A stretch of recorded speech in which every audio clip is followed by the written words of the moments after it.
اللہ کے رسول صلی اللہ علیہ وسلم نے صحابہ اکرام سے مشورہ کیا. آپ نے فرمایا اشیروا علیہ ایھا الناس، لوگوں مجھے مشورہ دو کیا کرنا ہے. تو فقام ابو بکر فقال و احسن، حضرت سیدنا صدیق اکبر رضی اللہ تعالیٰ عنہ کھڑے ہوئے اور بہت خوبصورت باتیں ارشاد فرمائیں. آپ نے پھر فرمایا اشیروا علیہ ایھا الناس، لوگوں مجھے کچھ مشورہ دو. اس کے بعد فقام عمر فقال و احسن، حضرت عمر رضی اللہ تعالیٰ عنہ کھڑے ہوئے، بہت خوبصورت تقریر فرمائی.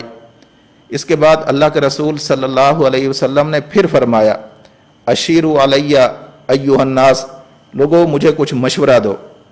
جب یہ بات سنی تو حضرت مقداد بن اسود کندی رضی اللہ تعالیٰ عنہ یہ کھڑے ہوئے، حضرت مقداد رضی اللہ تعالیٰ عنہ کھڑے ہوئے اور اتنی خوبصورت بات ارشاد فرمائی. حضرت مقداد کہنے لگے یا رسول اللہ صلی اللہ علیہ وسلم نحن معک، ہم جو لوگ آپ کے ساتھ آئے ہیں آپ کے ساتھ ہی رہیں گے، اور ہم قوم موسیٰ کی طرح بے وفا قوم نہیں ہیں.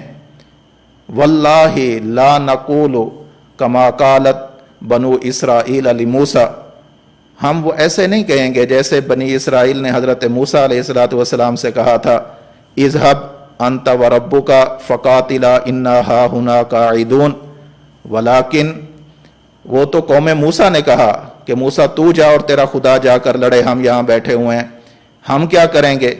لیکن اذهب انت وربک فقاتلا انا معکما مقاتلون، یا رسول اللہ صلی اللہ علیہ وسلم آپ چلیں، ہم آپ کے ساتھ ہوں گے. آپ تلوار اٹھائیں گے ہم تلوار اٹھائیں گے، آپ آگے کی جانب بڑھیں گے ہم پیچھے پیچھے آپ کے ساتھ ہوں گے، آپ دائیں جانب رخ کریں گے ہمیں اپنے ساتھ پائیں گے، آپ بائیں جانب رخ کریں گے ہم آپ کے شانہ بشانہ ہوں گے. یا رسول اللہ صلی اللہ علیہ وسلم حتی لو سرت بنا الی برق الغماد لجالدنا معک، اے اللہ کے رسول یہ تو ہم ابھی اس مقام پر پہنچے ہیں، ہم جب آئے ہیں اپنے گھروں سے اپنی کشتیاں جلا کر آئے ہیں، ہم آئے ہیں اپنا سب کچھ چھوڑ چھاڑ کر آئے ہیں، ہم آپ کا ساتھ دیں گے جسے ساتھ دینا کہتے ہیں. یا رسول اللہ یہ تو بالکل قریب ہی ہم مدینہ سے نکلے ہیں، اگر یہاں سے برق غماد تک بھی اگر میں جانا ہوا یا رسول اللہ ہم آپ کا ساتھ دیں گے، ہم آپ کو تنہا چھوڑ کر نہیں جائیں گے. یہ بھی مہاجر صحابی ہیں. اللہ کے رسول صلی اللہ علیہ وسلم کی دل کے اندر خواہش یہ تھی، یہ تو ابو بکر بھی مہاجر ہے، عمر بھی مہاجر ہے، مقداد بن اسود بھی مہاجر ہے، یہ سب مہاجر صحابہ بول رہے ہیں، کوئی انصار صحابہ میں سے نہیں بول رہا. تو اللہ کے رسول صلی اللہ علیہ وسلم نے پھر اس کا اظہار فرمایا کہ لوگوں کچھ مشورہ دو. حضرت سعد بن معاذ رضی اللہ تعالیٰ عنہ، یہ سعد بن معاذ رضی اللہ تعالیٰ عنہ انصار کے اندر اتنے عظیم المرتبت انسان ہیں جیسے مہاجرین کے اندر سیدنا صدیق اکبر رضی اللہ تعالیٰ عنہ ہے. ان کا جیسے مقام ہے انصار کے اندر حضرت سعد بن معاذ رضی اللہ تعالیٰ عنہ کا یہی مقام ہے.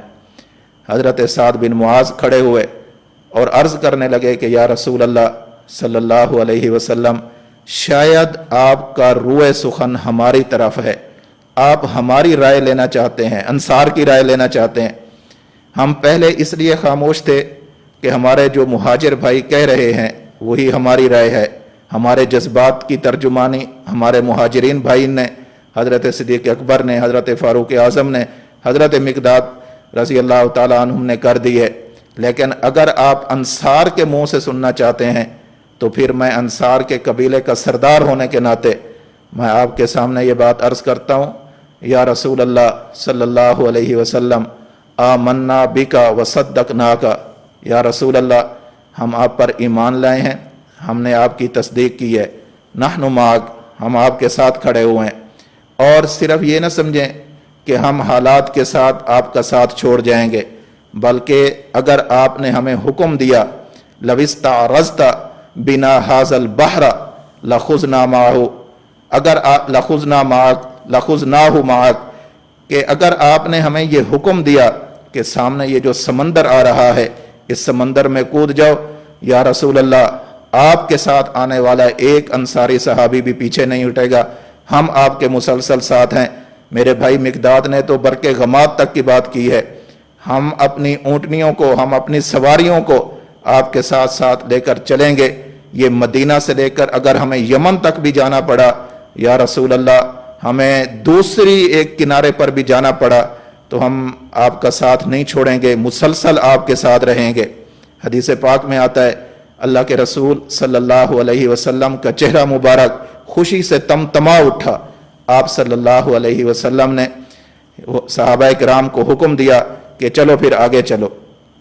ادھر سے پتہ چلا کہ بدر کے قریب مقام بدر، یہ مدینہ منورہ سے جنوب مغرب کی جانب واقع ایک علاقہ ہے۔ اس کے چاروں سمت میں بڑے بڑے پہاڑ ہیں اور درمیان میں یہ جو جگہ ہے یہ ریتلی قسم کی ہے۔ اللہ کے رسول صلی اللہ علیہ وسلم کو پتہ چلا کہ مشرکین مکہ قریش اور ان کے سردار ابو جہل اپنے قافلے کو لے کر بدر پر اس نے پڑاؤ ڈال دیا ہے۔ اللہ کے رسول صلی اللہ علیہ وسلم بھی وہاں اپنے صحابہ کو لے کر پہنچ گئے۔ اب دشمن نے چال یہ چلی کہ اس علاقے کے اندر جو پانی والی جگہ تھی وہ خود رکھ لی اور دوسری جگہ اللہ کے نبی صلی اللہ علیہ وسلم کے لیے چھوڑی جہاں ریت تھی، پانی کا نام و نشان نہیں تھا۔ یہ بظاہر ایسے حالات تھے، بظاہر جگہ محسوس ہوتا تھا کہ شکست ہی شکست ہوگی۔ کہاں 313 نہتے، میں نے عرض کیا کہ چند تلواریں ساتھ لے کر گئے ہیں، صرف 2 گھوڑے لے کر گئے ہیں۔ ایک گھوڑا حضرت زبیر بن عوام رضی اللہ تعالیٰ عنہ کا ہے، دوسرا حضرت مقداد رضی اللہ تعالیٰ عنہ کا ہے۔ 70 یا بعض روایات کے مطابق 80 اونٹنیاں ہیں، باری باری 3 بندے سوار ہو کر اس کی طرف آ رہے ہیں۔ اللہ کے رسول صلی اللہ علیہ وسلم یہاں پر پہنچے۔ اب یہاں کی جو صورتحال تھی وہ یہ تھی کہ جس جگہ مسلمان تھے وہ جگہ خشک ریتلی، پانی کا نام و نشان نہیں، صحابہ پیاسے بھی ہیں، پینے کے لیے پانی نہیں مل رہا، صحابہ نے نمازیں بھی پڑھنی ہیں اور نماز کے لیے وضو کے لیے بھی پانی نہیں مل رہا، بہت پریشانی کا عالم۔ اللہ کے رسول صلی اللہ علیہ وسلم نے یہاں پر دعا کی ہے اور اس موقع پر تقریباً 7 ایسے مقامات ہیں جہاں اللہ کے رسول صلی اللہ علیہ وسلم نے بڑی طویل دعائیں مانگی ہیں۔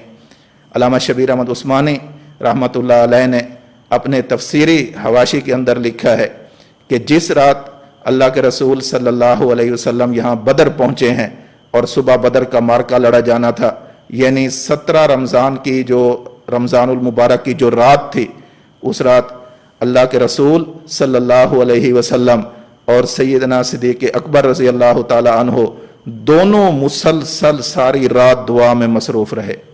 یہ دونوں اللہ کے نبی اور اللہ کے نبی کے صدیق، یہ دونوں ساری رات اللہ سے مانگ رہے ہیں۔ اور مانگ کیا رہے ہیں؟ بہت عجیب مانگ رہے ہیں۔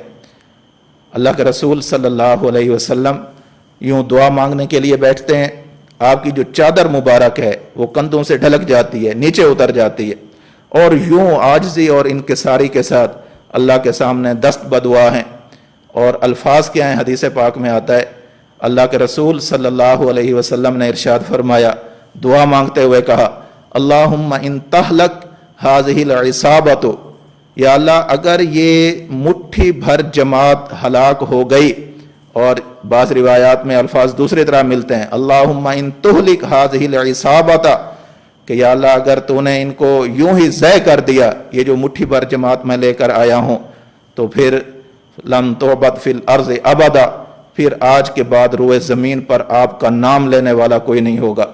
یہ اللہ کے نبی صلی اللہ علیہ وسلم نے بدر میں آنے والے صحابہ کو عزت بخشی ہے اور ان کا مقام اور مرتبہ بتایا ہے کہ اس وقت قیامت کی صبح تک دین کا سارا مدار انہی چند نفوس پر ہے۔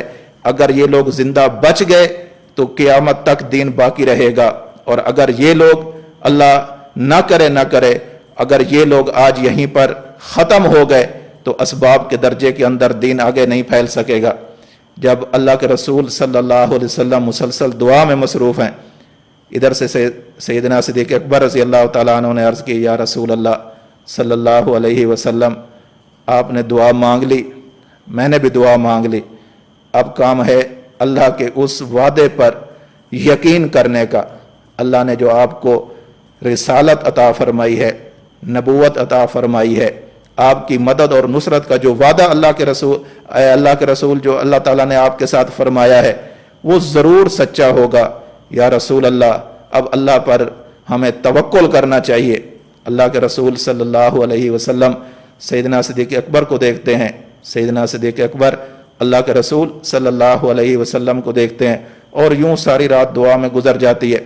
اس کے بعد صبح ہوئی، نماز فجر ادا کی، اللہ کے رسول صلی اللہ علیہ وسلم نے مسلمانوں کی صف بندی کی ہے کہ آپ نے یہاں کھڑے ہونا ہے، آپ نے یہاں کھڑے ہونا ہے۔ اور پھر اللہ کی مدد اور نصرت پہلی کیا نازل ہوئی کہ یہ ایسی جگہ تھی کہ جو ریتلی جگہ تھی، یہ ایسی جگہ تھی کہ جو خشک جگہ تھی۔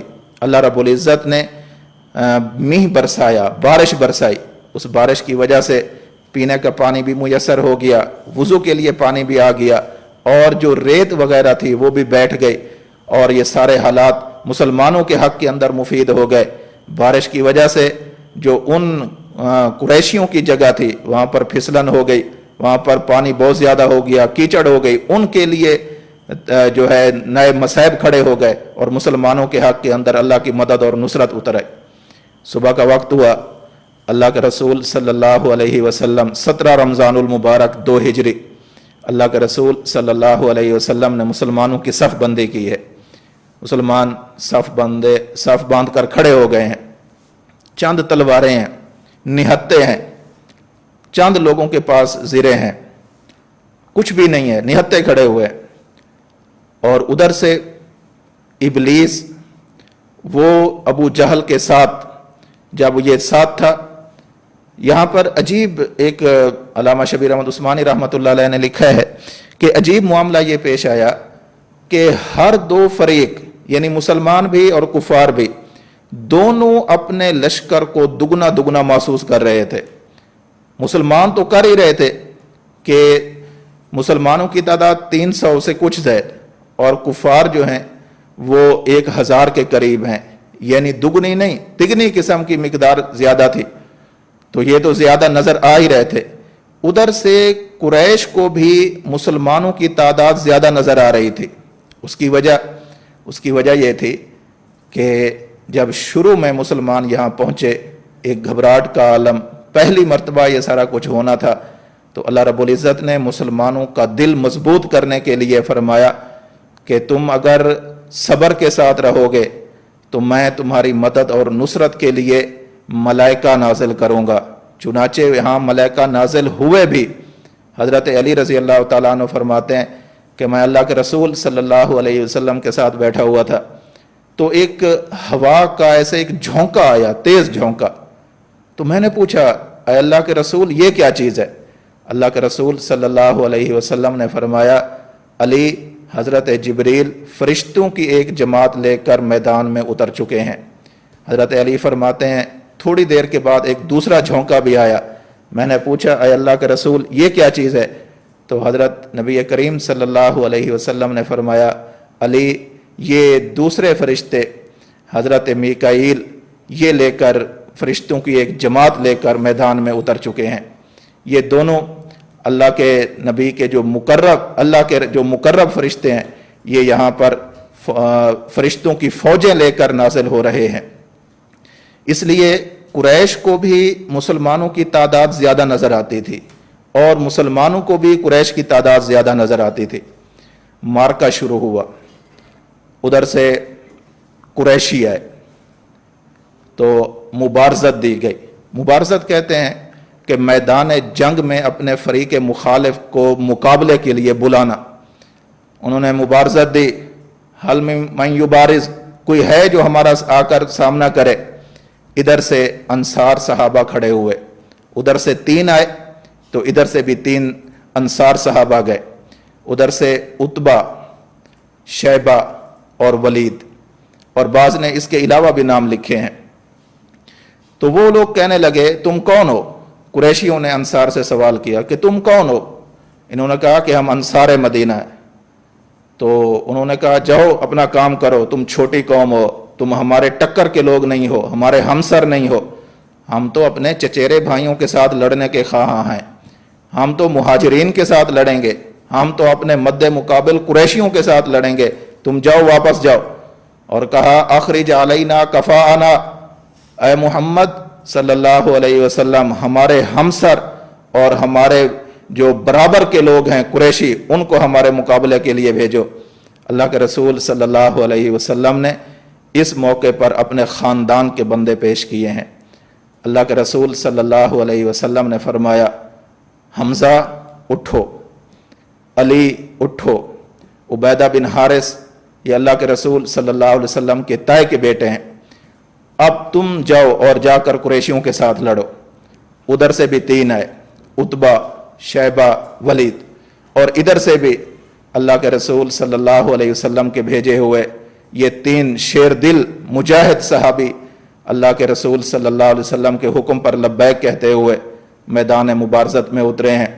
حضرت علی نے جو ان کا مد مقابل آیا اس کو مار گرایا، حضرت حمزہ نے جو ان کا مد مقابل تھا اس کو مار گرایا، اور حضرت عبیدہ بن حارث کے مد مقابل میں برابر کی ٹکر رہی، ایک بار حضرت عبیدہ بن حارث کرتے، ایک بار ادھر سے حضرت عبیدہ بن حارث پر ہو جاتا، یوں ہو جاتا۔ حضرت عبیدہ بن حارث کو بہت سخت چوٹیں آئیں جب حضرت علی اور حضرت حمزہ رضی اللہ تعالی عنہما یہ دونوں اپنے اپنے شکار سے فارغ ہوئے، یہ دونوں اپنے اپنے فریقوں کو مار چکے، تو فوراً گئے اور عبیدہ کے ساتھ لڑنے والے شخص کو جا کر ختم کر دیا۔ یوں پھر گھمسان کرن پڑا، پھر اس کے بعد جو قریش کی صفیں تھی اس کے اندر کھلبلی مچی، وہاں پر اضطراب کی کیفیت پیدا ہوئی۔ تو اس موقع پر ابو جہل نے بہت اضطرابی کیفیت کے اندر تھا، اور جب یہ آیا تھا اتنے غرور کے ساتھ آیا، تکبر کے ساتھ آیا، گھمنڈ کے ساتھ آیا، اور یہ سوچ کر آیا تھا کہ ہمارے جیسا تو کوئی ہے ہی نہیں، ہمارا مقابلہ کرنے کی تو قریش وہاں کے انصار اور مہاجرین میں اتنی ہمت ہی نہیں ہے، یہ سوچ کر آیا تھا۔ لیکن اور پھر اس نے یہ کہا، صحیح بخاری میں روایت موجود ہے کہ جب یہ وہاں سے چلنے لگا تھا مکہ سے، تو اس نے وہاں چلنے سے پہلے غلاف کعبہ کو پکڑ کر دعا کی تھی کہ یا اللہ جو تیرے ہاں سب سے افضل اور اعلیٰ قوم ہے اللہ اسے تو نے فتح عطا فرمانی ہے، اور جو گھٹیا قوم ہے اللہ تو نے اسے شکست دینی ہے۔ پھر اپنے ساتھ گانے بجانے والی عورتیں لایا، شراب لایا، اور یہ سوچ کر آیا کہ پہلے ہم وہاں جا کر شراب پئیں گے، یا وہاں جا کر ہم فلاں فلاں کام کریں گے، ہم ناچیں گے، گائیں گے، وہاں پر موج مستیاں کریں گے، اور جو شراب کی محفلیں ہیں وہ سجائیں گے۔ لیکن اللہ کو کچھ اور ہی منظور تھا، نہ تو وہ سارا کچھ جو ان کے دلوں میں تھا وہ کبھی ارمان پورے ہو سکے۔ ادھر سے جو مہاجرین اور انصار کی مختصر سی جماعت گئی ہوئی تھی یہ دعا کے اندر مصروف تھی، وہ اپنے طاقت کے نشے کے اندر دھت شراب کے نشے میں وہ پڑے ہوئے تھے۔ دونوں کی عجیب عجیب حالتیں تھیں۔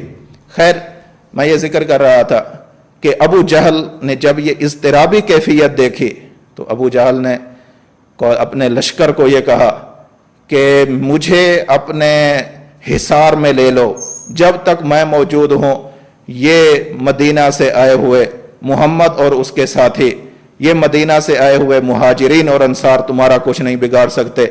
یہ باتیں ابھی ہو رہی تھیں۔ حضرت عبد الرحمن بن عوف رضی اللہ تعالی عنہ یہ فرماتے ہیں کہ میرے پاس ایک کم سن کم عمر بچہ، چھوٹی عمر کا بچہ وہ آیا، اس کے ہاتھ میں تلوار تھی، مجھے آ کر یوں چپکے سے پوچھنے لگا چچا ابو جہل کون سا ہے، مجھے ذرا ابو جہل تو دکھاؤ وہ کہاں ہے۔ حضرت عبد الرحمن بن عوف کہتے ہیں کہ میں نے جب اس بچے کو دیکھا کہ اس کی ابھی عمر ہی کیا ہے، یہ کم سن ہے، کم عمر ہے، تو میں نے پوچھا کہ بھتیجے تو نے کیا کرنا ہے؟ تو وہ صحابی عرض کرنے لگے، وہ انصار صحابی، وہ کہنے لگے کہ چچا میں نے سنا ہے کہ ابو جہل اللہ کے پیغمبر صلی اللہ علیہ وسلم کو گالیاں دیتا ہے، میں نے سنا ہے کہ وہ اللہ کے رسول صلی اللہ علیہ وسلم کا گستاخ اور بے ادب ہے، میں نے سنا ہے کہ وہ اللہ کے رسول صلی اللہ علیہ وسلم کو تکلیفیں دیا کرتا تھا، آج اگر مجھے نظر آ گیا میری تلوار کے وار سے وہ بچ نہیں سکتا۔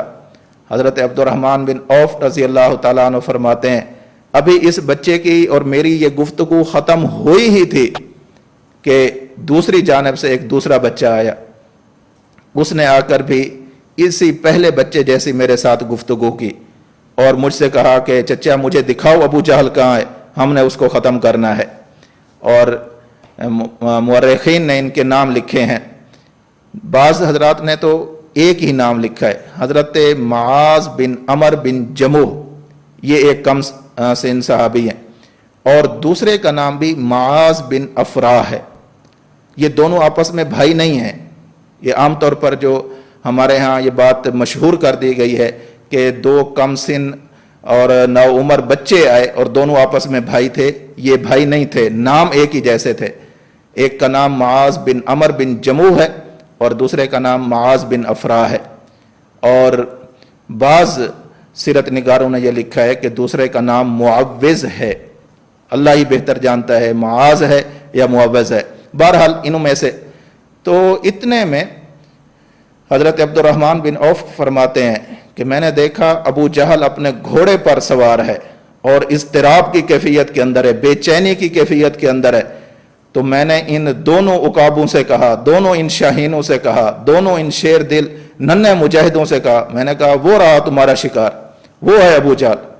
میری یہ بات سنتے ہی یہ دونوں ایسے لپکے اس پر، ایک نے جا کر اس کی پنڈلی پر وار کیا، دوسرے نے اس کے گھوڑے کو گرایا، اور دونوں نے ابو جہل کو نقصان پہنچایا۔ حضرت معاذ بن عمر بن جموح فرماتے ہیں کہ جس وقت میں نے ابو جہل کی پنڈلی پر وار کیا تو ابو جہل کا ایک پاؤں کٹ کر دور جا گرا، تو یہ ہو رہا تھا کہ اکرمہ بن ابی جہل جو ابو جہل کے بیٹے، انہوں نے میرے کندھے پر وار کیا جس کی وجہ سے میرے بازو کٹ گیا، لیکن بازو جو کٹا ہوا تھا وہ میرے گوشت کے ایک لوتھڑے کی وجہ سے، جسم کے ایک جلد کی وجہ سے وہ ساتھ ساتھ یوں لٹکا رہا۔ یہ حضرت معاذ بن عمر پورا دن اسی ہاتھ کے ساتھ، لٹکے ہوئے ہاتھ کے ساتھ یہ لڑتے رہے، لٹکے ہوئے بازو کے ساتھ یہ لڑتے رہے۔ پھر جب یہ تکلیف بڑھ گئی اور میدان بدر کے اندر یہ مزید کارروائی کرنے کے بارے میں مانع بنا، رکاوٹ بنا، تو پھر حضرت معاذ نے اپنے اس لٹکتے ہوئے ہاتھ کو اپنے پاؤں کے نیچے یوں رکھا اور یوں کھڑے ہو کر ایک جھٹکا دیا اور آپ کا یہ بازو جسم سے بالکل الگ ہو گیا۔ پھر آپ تنہا پھر آپ اپنے اسی ایک بازو کے ساتھ آپ میدان بدر کے اندر لڑتے رہے، آپ لڑتے رہے اور آپ کا ایک ہی بازو تھا جس کے ساتھ آپ لڑتے رہے اور ان کو شکست دیتے رہے۔ ادھر سے اللہ کے رسول صلی اللہ علیہ وسلم کو اطلاع ملی کہ کفار کے بڑے بڑے سردار مارے جا رہے ہیں۔ اللہ کے رسول صلی اللہ علیہ وسلم فرماتے تھے کہ مجھے یہ بتاؤ کہ ابو جہل کا کیا بنا۔ یہ تو آئے تھے، ان بچوں نے تو کہا کہ ہم نے مار دیا ہے، لیکن مجھے اس کی کنفرم رپورٹ چاہیے، مجھے اس کی تحقیقی بات چاہیے کہ وہ ابھی تک زندہ ہے یا مر گیا ہے۔ تو حضرت عبداللہ ابن مسعود رضی اللہ تعالیٰ عنہ نبی کریم صلی اللہ علیہ وسلم کے حکم سے وہاں میدان بدر کے اندر جو لاشوں کے پشتے لگے ہوئے تھے، وہاں ان کے اندر جب چکر لگانا شروع کیا تو دیکھا ابو جہل مرا پڑا ہے، لیکن ابھی بالکل نہیں مرا، ادھم ہوا پڑا ہے اور اس کی سانسیں چل رہی ہیں۔ حضرت عبداللہ ابن مسعود نے اس کے یوں سینے پر پاؤں رکھا اور اس کی گردن پر بیٹھ گیا، اس کی جو داڑھی تھی اس کو پکڑا اور کہا کہ یا عدو اللہ، اے اللہ کے دشمن، تو نے آج اپنا انجام دیکھ لیا۔ وہ کہنے لگا کہ کیا ہوا انجام؟ جو اس کے اندر عزت والا تھا وہ اپنے مقام اور مرتبے کو پا رہا ہے، ہمیں کوئی اس طرح کا مسئلہ نہیں ہے، میں سردار ہوں، اب بھی میں سردار ہوں۔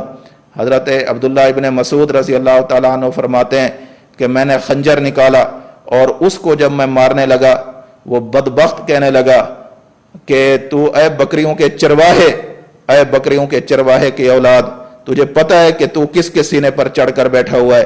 یہ قریشیوں کے سردار کا سینہ ہے، اور اگر تو میری گردن کاٹ بھی رہا ہے تو بالکل یہاں سے مت کاٹ، بلکہ ذرا نیچے سے کر کے کاٹ، تاکہ جہاں پر میرا سر رکھا جائے لاشوں کے اندر تو پتہ چلے یہ فلاں سردار کا سر رکھا ہوا ہے۔ خیر، حضرت عبداللہ ابن مسعود جو اس امت کا متواضع ترین انسان ہے، یہ ابو جہل جیسے متکبر ترین انسان کے سینے پر چڑھ کر اس کا سر تن سے جدا کیا، اور اس سر کو لا کر اللہ کے رسول صلی اللہ علیہ وسلم کی خدمت میں پیش کیا۔ اللہ اکبر! اللہ کے رسول صلی اللہ علیہ وسلم نے ابو جہل کا کٹا ہوا سر جب دیکھا اور اپنے دشمن کی یہ شکست دیکھی، تو اللہ کے رسول صلی اللہ علیہ وسلم کی زبان مبارک سے جو جملے ادا ہوئے ہیں وہ نہایت قابل غور ہیں۔ اللہ کے رسول فرماتے، اللہ اکبر، اللہ نام تیرا ہی بلند ہے، ذات تیری ہی بلند ہے، زور آور ذات تو ہی ہے، فتح دینے والی ذات تو ہی ہے، ہمارا کوئی زور اور ہمارا بس نہیں چلتا تھا، یہ تو نے اپنے فضل سے، اپنے کرم سے، اپنی مدد اور نصرت سے ہمیں تو نے ہمکنار کیا ہے۔ الحمدللہ الذی صدق وعدہ، اللہ جو تو نے اپنا وعدہ کیا تھا تو نے وہ وعدہ سچ کر دکھایا۔ ونصر عبدہ، جو تو نے اپنے بندے کی مدد کا وعدہ فرمایا تھا وہ تو نے کر دکھائی، اپنے بندے محمد صلی اللہ علیہ وسلم کی تو نے مدد کر دکھائی۔ وَحَزَمَ الْأَحْزَابَ وَحْدَ، اور اس بڑے لشکر کو تنے تنہا آپ ہی نے شکست دی ہے۔ یہ اللہ کے رسول صلی اللہ علیہ وسلم نے اس ابو جہل کے کٹے ہوئے سر کو دیکھ کر یہ دعا پڑھی اور فرمایا، فرعون هذه الامہ، یہ ابو جہل میری امت کا فرعون ہے، یہ مر گیا۔ اب کفار کے اندر کھلبلی مچی، کفار کے جان کے لالے پڑ گئے، کفار چاہتے تھے کہ اب ہماری کسی طریقے سے جان بخشی ہو جائے، لیکن اس وقت وہ اللہ کے شیروں کے نرغے کے اندر تھے، اس وقت وہ مہاجرین اور انصار کے نرغے کے اندر تھے۔ کون مہاجرین اور انصار؟ کہ جن کی معاونت کے لیے اللہ رب العزت نے فرشتے نازل فرما دیے تھے، جہاں جبریل بھی موجود ہیں، جہاں پر میکائیل بھی موجود ہیں، ملائکہ بھی موجود ہیں، مہاجرین بھی موجود ہیں، انصار بھی موجود ہیں، اللہ کے رسول صلی اللہ علیہ وسلم بھی موجود ہیں۔ مسلمانوں کی جو ایک روب تھا، ایک قوت تھی اور ایک دبدبہ تھا، وہ کفار کے دلوں پر یوں چھانے لگا۔ لیکن ابھی ایک اور شخص باقی تھا، امیہ بن خلف، یہ ابو جہل کے بعد بڑا سردار تھا، ابھی یہ باقی تھا، تو اس نے اپنے لشکر کو سنبھالنے کی کوشش کی۔ جب مسلمانوں کو پتہ چلا کہ امیہ بن خلف ابھی تک باقی ہے اور وہ مزید کچھ نقصان دے سکتا ہے، تو یوں جھپٹے یہ صحابہ کرام اور اس امیہ بن خلف کو یوں پارا پارا کر کے رکھ دیا، اس کا جسم یوں چھلنی کر کے رکھ دیا اور اسے موت کے گھاٹ اتار دیا۔ اللہ کے رسول صلی اللہ علیہ وسلم کو اس دن کے اندر فتح ملی ہے۔ اللہ کے رسول صلی اللہ علیہ وسلم کو رمضان کے مہینے کے اندر، 17 رمضان المبارک کے اندر مدینہ سے نکل کر بدر پہنچ کر اللہ رب العزت نے آپ کی مدد اور نصرت فرمائی ہے۔ اور پھر اس مدد اور نصرت کے اندر جو بنیادی چیز ہے، اگر ہم غور کریں اس پورے واقعے کے اندر تو ہمیں یہ بات نظر آتی ہے کہ اللہ کی ذات پر یقین اور اعتماد جس قدر پختہ ہوگا، اللہ کی مدد اور نصرت اسی قدر تیزی سے اترے گی۔ قرآن کریم میں ہے اذ تستغیثون ربکم فاستجاب لکم، کہ صحابہ ابھی دعا مانگ کر فارغ ہی نہیں ہوئے، اللہ فرماتے ہیں کہ میں نے ان کی دعاؤں کو قبول کر لیا۔ صحابہ ابھی اپنی دعا سے فارغ نہیں ہوئے کہ اللہ کی مدد اور نصرت آ گئی۔ تو ہم اور جو اہل ایمان ہیں وہ کبھی بھی اپنی قوت کے بھروسے پر نہیں لڑتے، اپنی طاقت کے بھروسے پر نہیں لڑتے۔ مسلمان کبھی بھی اپنی افرادی قوت کو سامنے رکھ کر میدان میں نہیں اترتے۔ اقبال مرحوم نے کہا تھا، کافر ہے تو شمشیر پہ کرتا ہے بھروسہ، مومن ہے تو بے تیغ بھی لڑتا ہے سپاہی۔ اور اقبال مرحوم نے کہا، فضائے بدر پیدا کر فرشتے تیری نصرت کو، اتر سکتے ہیں گردوں سے قطار اندر قطار اب بھی۔ علامہ اقبال مرحوم نے اس سارے واقعے کی منظر کشی کی ہے۔ خیر، میں یہ عرض کر رہا تھا کہ اللہ کے رسول صلی اللہ علیہ وسلم کو یہاں پر فتح ہوئی، وہاں ان کے کچھ سردار پکڑے گئے، 70 مارے گئے، ان کے اندر ابو جہل بھی مارا گیا، بڑا سردار۔ ان کے اندر امیہ بن خلف بھی مارا گیا، بڑا سردار. اور حالات ایسے پیش آئے کہ مہاجرین کے لیے دوہری آزمائش تھی. انصار کے لیے بھی آزمائش ہے لیکن مہاجرین کے لیے دوہری آزمائش ہے. ادھر سے ایک مہاجر صحابی آتا ہے، اس کا مد مقابل اس کا بیٹا آ جاتا ہے. ادھر سے ایک مہاجر صحابی آتا ہے، مد مقابل اس کا بھائی، خود بھانجے ہیں، ان کے ماموں مقابلے کے اندر آ گئے. ادھر سے عتبہ آیا اور اس کے مقابلے کے اندر ابو حذیفہ یہ موجود تھا. یہ سارے حالات ایسے تھے. اور پھر جب جنگ فتح ہو گئی، مال غنیمت لے لیا گیا اور پھر قیدیوں کو لایا گیا. قیدیوں کے بارے میں احکام نازل ہوئے، فدیہ لیا گیا، انہیں چھوڑا گیا. جو پڑھے لکھے لوگ تھے ان سے یہ کہا گیا کہ تمہارا فدیہ یہ ہے کہ تم ہمارے لوگوں کو پڑھنا لکھنا سکھا دو. یہ سارا کچھ ہو گیا. یہ بدر فتح ہو گیا. کافی عرصہ گزر گیا. جب حضرت عبد الرحمن بن ابی بکر رضی اللہ تعالی عنہ مسلمان ہو گئے، ایک دن مدینہ منورہ آپس میں بیٹھے ہوئے ہیں، باپ بیٹا بیٹھے ہوئے ہیں. تو عبد الرحمن کہنے لگا، ابو جان ایک بات ذہن میں آتی ہے. حضرت صدیق اکبر رضی اللہ تعالیٰ عنہ فرمانے لگے کہ بیٹا بولو کیا بات ہے. تو عبد الرحمن فرمانے لگے کہ ابو جان بدر والے دن آپ کئی بار میری تلوار کی زد میں آئے لیکن میں نے باپ سمجھ کر تمہیں چھوڑ دیا.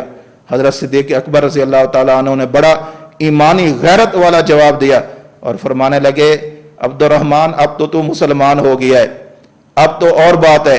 اگر بدر والے دن تو میری تلوار کی زد کے اندر آ جاتا، میں تجھے بیٹا سمجھ کر نہ چھوڑتا بلکہ خدا کے دین کا دشمن سمجھ کر تجھے قتل کر دیتا.